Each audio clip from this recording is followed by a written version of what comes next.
100 కోట్లు తగలబెట్టడం, that is criminal waste. కేవలం ఇవాళ బీఆర్ఎస్ నేతలను తిట్టడానికి, మా నాయకుడు కేసీఆర్ గారిని తిట్టడానికి మాత్రమే ప్రజల డబ్బుతో బహిరంగ సభలు పెట్టడం క్రిమినల్ వేస్ట్. అసలు రాష్ట్రానికి రేవంత్ రెడ్డి అనే ఒక సన్నాసిని ముఖ్యమంత్రి చేయడమే పెద్ద క్రిమినల్ వేస్ట్. ఇది వాస్తవం. ఇవన్నీ పక్కకు పెట్టి వాళ్ళ రాహుల్ గాంధీ గారు ఏదేదో మాట్లాడుతున్నాడు. నేను అడుగుతా ఉన్న, ఇంజనీర్లను ఇన్సల్ట్ చేసే అధికారం నీకు ఎక్కడిది?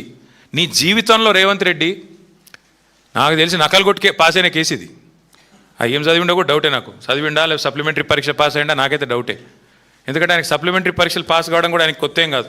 అసెంబ్లీలో ఓడిపోయాడు, 3 నెలల తర్వాత వచ్చిన పార్లమెంట్లో సప్లిమెంటరీలో పొరపాటున గెలిచాడు.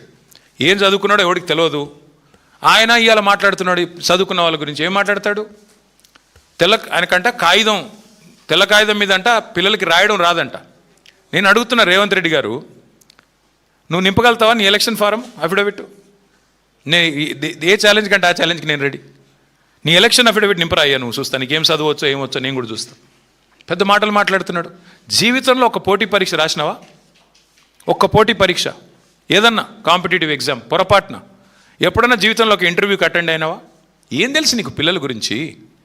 మేము కష్టపడి చదువుకున్నా. నేను కూడా జీమాట్ రాసిన, జిఆర్ఈ రాసిన, జవహర్లాల్ నెహ్రూ యూనివర్సిటీ ఎంట్రన్స్ రాసిన, ఆల్ ఇండియా ఎంట్రన్స్లో సీటు సంపాదించి పూనాలో పోయి చదువుకున్నా, అమెరికాలో పోయి చదువుకున్నా. ఎంతసేపు ఏడుపులు తప్ప వేరే వాళ్ళ మీద. ఒక్క ఇంటర్వ్యూ అటెండ్ అయిన ముఖమా నీది? ఒక్క పోటీ పరీక్ష రాసిన ముఖమా? పోనీ ఒక అప్లికేషన్ రాసే తెలివి ఉందా? నకలు కొట్టి పాస్ అయినోడివి, గోడల మీద సున్నలు వేసుకుని బతికినోడివి. నీకే ఇంత ఉంటే మరి పిల్లలకి ఎంత ఉండాలా? ఇవాళ ఎవరయ్యా కట్టేది? ఇవాళ ముఖ్యమంత్రి గారు రయ్యమని తిరుగుతున్న ఫ్లైఓవర్లు కట్టింది ఎవరు? ఇంజనీర్లు కాదా? హైదరాబాద్లో 42 ఫ్లైఓవర్లు కట్టింది ఎవరు? ముఖ్యమంత్రి కూర్చుంటున్న సచివాలయ భవనం కట్టింది ఎవరు? తెలంగాణ ఇంజనీర్లు కదా. ఇవాళ మీరు కదా ఇప్పుడు ఈ నిమిషం మనం మాట్లాడుతున్న ఈ నిమిషంలో ఎల్లంపల్లి నుంచి పైకి రివర్స్ పంపింగ్ ద్వారా ఇవాళ నీళ్లు లిఫ్ట్ చేస్తూ ఉన్నాం ఎస్ఆర్ఎస్పికి. ఎవరు చేసింది? అది ఇంజనీర్లు కదా. ఏం మాట్లాడుతున్నాడు ముఖ్యమంత్రి? మీ వెనకాలే ఉంది, ఇక్కడ మీరు కూర్చునే కమాండ్ కంట్రోల్ సెంటర్ కట్టింది ఇంజనీర్లు కదా. అందుకే నేను అంటున్నా, ఈ మూర్ఖపు మాటలు ఎన్ని కట్టిన ఇంజనీర్లకి నాకు రేవంత్ రెడ్డి గారికి నేను చెప్పేది ఒకటే. ఈ ఇంజనీరింగ్ విద్యార్థులకు కట్టడాలు తెలుసు, మీకు సమాధి కట్టడం కూడా తెలుసు. మీ పార్టీకి, మీ అంటే ఆయనకి కాదు, మళ్ళీ మీరు వేరే అనుకున్నారు. మీ పార్టీకి సమాధి కట్టడం కూడా ఆ పిల్లలే తప్పకుండా చేసి చూపెడతారు. నేను ఇవాళ గడ్డం వేణు తరపున, ఇవాళ రాష్ట్రంలో నిరుద్యోగుల తరపున స్పష్టంగా రాహుల్ గాంధీని, రేవంత్ రెడ్డిని అడుగుతా ఉన్నా, సమాధానం చెప్పు. 2 లక్షల ఉద్యోగాలు ఎప్పుడు ఇస్తావు? ఎలా ఇస్తావు? నీ జాబ్ క్యాలెండర్ ఎక్కడ సచ్చింది? రాహుల్ గాంధీ ఎక్కడ ఉన్నాడు? ఎందుకు ఉలకరు పలకరు ఈ తెలంగాణ యువత అడుగుతున్నారు. సమాధానం చెప్పండి. మిమ్మల్ని వదిలిపెట్టాం. డ్రామాలతో ఇంకా ఎన్ని రోజులు ఏమార్చలేరని చెప్పి మరొకసారి విజ్ఞప్తి చేస్తూ, అసెంబ్లీ సమావేశాలు కూడా పెడతారని చెప్తున్నారు తొందరలో. తప్పకుండా అందులో మా వైపు నుంచి ఒకటే ఎజెండా పెట్టుకుంటాం. అసెంబ్లీ సమావేశాలు పెట్టవలసిందే, 15 రోజులు నడపాల్సిందే. ఆ 15 రోజుల్లో తప్పకుండా తెలంగాణ యువత ముఖ్యంగా ఏదైతే ఇవాళ ప్రశ్నిస్తున్నదో 2 లక్షల ఉద్యోగాల గురించి, తప్పకుండా దాని ఒక ప్రధాన అంశంగా, ప్రధాన ప్రతిపక్షంగా మేము పట్టుబడతాం, ప్రభుత్వాన్ని నిలదీస్తామని చెప్పి కూడా యువతకి విజ్ఞప్తి చేస్తూ, దయచేసి ఎవరు కూడా తనువు చాలించవద్దని, దయచేసి ఎవరు కూడా ఆత్మస్థైర్యాన్ని కోల్పోవద్దని మళ్ళొకసారి ప్రార్థిస్తూ మీ అందరికీ ధన్యవాదాలు.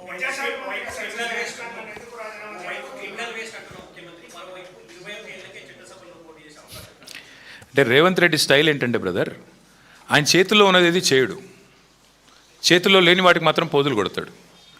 మంచి సామెత ఒకటి ఉంటుంది, ఇక్కడ మీకు తెలుగు వచ్చిన వాళ్ళకి బాగా తెలుస్తుంది. గాలికి పోయే పేలపిండి కృష్ణార్పణం అన్నాడు టెన్కెట్కోడు. మన వల్ల అయ్యేది లేదు, పోయేది లేదు. 21 ఏళ్లకు చట్టసభలో అడుగు పెట్టాలని నిర్ణయం చేసేది పార్లమెంటు. శాసనసభలో నీ తీర్మానం చేస్తే ఏమి, చేయకపోతే నేను అడిగినోడు ఎవడు? నువ్వు చేయాల్సింది ఏంటి రేవంత్ రెడ్డి? నువ్వేం చేయాలి? 10వ తరగతి పాస్ అయ్యే పిల్లలకి 10,000 రూపాయలు ఇవ్వు.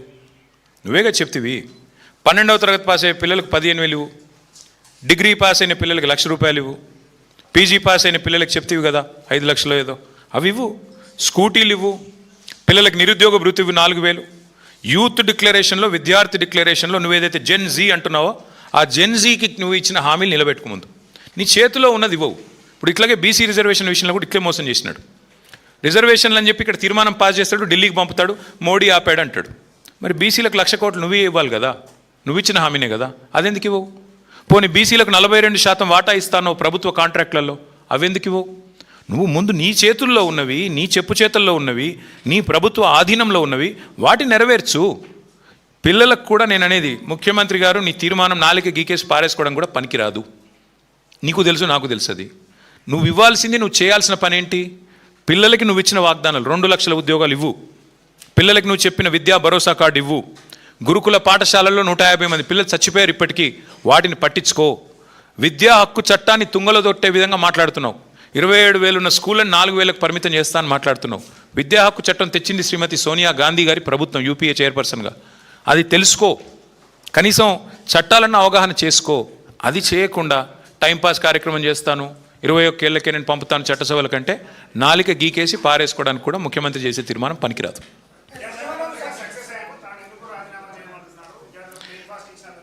సక్సెస్ అంటే 150 మంది పిల్లల్ని గురుకులాల్లో చంపడం సక్సెస్ అంటే మేబీ రేవంత్ రెడ్డి గారి కొలమానం అది కావచ్చు, లేదా ఎండ్రిన్ తాగి చావండి అని చెప్పడం కొలమానం కావచ్చు తెలంగాణ యువతకి, లేదా 2 లక్షల ఉద్యోగాలని చెప్పి మోసం చేయడమే కొలమానం కావచ్చు. ఏ రకంగా సక్సెస్ అయ్యాడు, దేనిలో సక్సెస్ అయ్యాడు ఆయన, ఏ విషయంలో సక్సెస్ అయ్యాడు మీరు చెప్పండి, నాకు నేను కూడా విని నేర్చుకుంటా. ఎందులో సక్సెస్ అయ్యాడు? మేము సీఎం బ్రేక్ఫాస్ట్ స్కీమ్ అని ప్రవేశపెడితే 2023లో దాన్ని 2 ఏళ్ళు ఆపిన సన్నాసేవుడే. మా ప్రభుత్వం స్టార్ట్ చేసిన పథకాన్ని 2 ఏళ్ళు ఆపి మళ్ళీ తిరిగి ప్రారంభించినట్టు యాక్టింగ్ చేసి ఇవాళ అదేదో ఆయన చేసినట్టుగా పోజులు కొడితే ప్రజలు అంత ఈజీగా మర్చిపోతారు అనుకున్నారా? అది కేసీఆర్ ప్రభుత్వం ప్రవేశపెట్టిన పథకం. 2 ఏళ్ళు ఆపిన దుర్మార్గుడు రేవంత్ రెడ్డి. ఎస్ దీపిక, एक minute.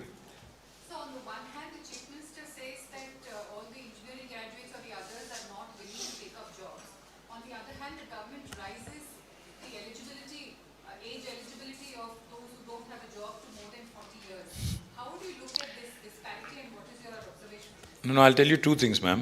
One, the Chief Minister is clueless when it comes to certain things. On the one hand, he says the engineering graduates are not skilled enough. But the fact of the matter is, in Telangana, according to government's admission, not mine, both in a governor's address and also even in the budget speech of the government, they have made it very clear that the number of technology jobs have come down. Back in 2023, when we were in government, the total number of technology jobs, according to NASSCOM and STPI, was 9,46,000. It has come down by 7,000. It is now 9,39,000. First, the government needs to answer the question on how and why the tech jobs are coming down in Telangana. What is the reason for that? Is it because the engineers are not skilled enough, like the Chief Minister is saying? Or is it because the Education Ministry has failed? Or is it because employment opportunities are drying up? Or is it because of artificial intelligence? What is the cause? Firstly, they need to address it, number 1. Number 2, in fact, this government, this party, Congress, had promised to the youth of Telangana that they will waive off all examination fees. उन्होंने कहा था कि हर examination fees को माफ कर देंगे. जो 200 रुपया था उसको आज बढ़ा के 1,000 करे. That has been enhanced. The examination fees, not even examination, the application fees has been enhanced from 200 rupees to 1,000 rupees. So the government also needs to answer on this hypocrisy of theirs. And thirdly and most importantly, మీరు నేను అందరికి కూడా మనకు అర్థమైంది ఏంటంటే, వాళ్ళ అసమర్థతని కప్పిపుచ్చుకోవడానికి, వాళ్ళ ఫెయిల్యూర్స్ని కప్పిపుచ్చుకోవడానికి ముఖ్యమంత్రి గారికి ఒక అలవాటుగా పరిపాటిగా మారింది. ఎప్పటికప్పుడు ఏదో ఒకటి వాగడం, దాన్ని సెంటర్ స్టేజ్కి తీసుకెళ్లడం, పెట్టడం, దాని చుట్టూ అందరూ పరిభ్రమించే విధంగా 4 రోజులు టైంపాస్ చేయడం. ఇప్పుడు 21 ఏళ్ళకే అని చెప్పి ఇది కొత్త డ్రామా కూడా. అందుకే ఆయన చేతిలో ఏమీ లేదు, ఆయనకు తెలుసు అది. కానీ ఆయన చేతిలో ఉన్నవి చేయడు, లేని వాటికి మాత్రం ఈ రకంగా నాటకాలు ఆడుతూ ఉంటాడు. కాబట్టి that's the unfortunate current state of affairs.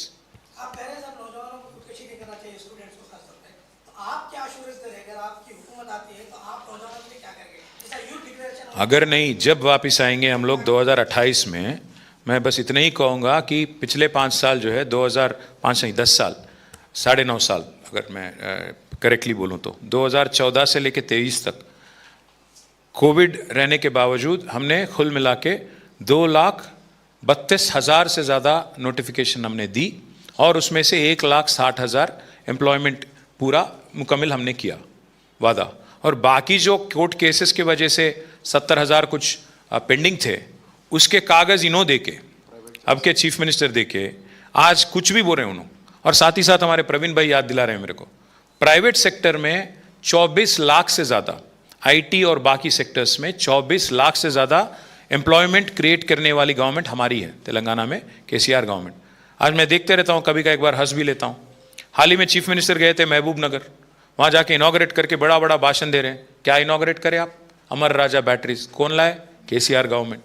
तो ऐसे जो काम हम करें, जो फ्लाईओवर हम बनाए उसके ऊपर जाके पेंटिंगा मार रहे, अब जो कंपनी हम लाए उसके आगे जाके रिबन कट कर रहे, कोई बात नहीं, कोई तकलीफ नहीं, पर आप अपना कुछ दिखाओ जो करे।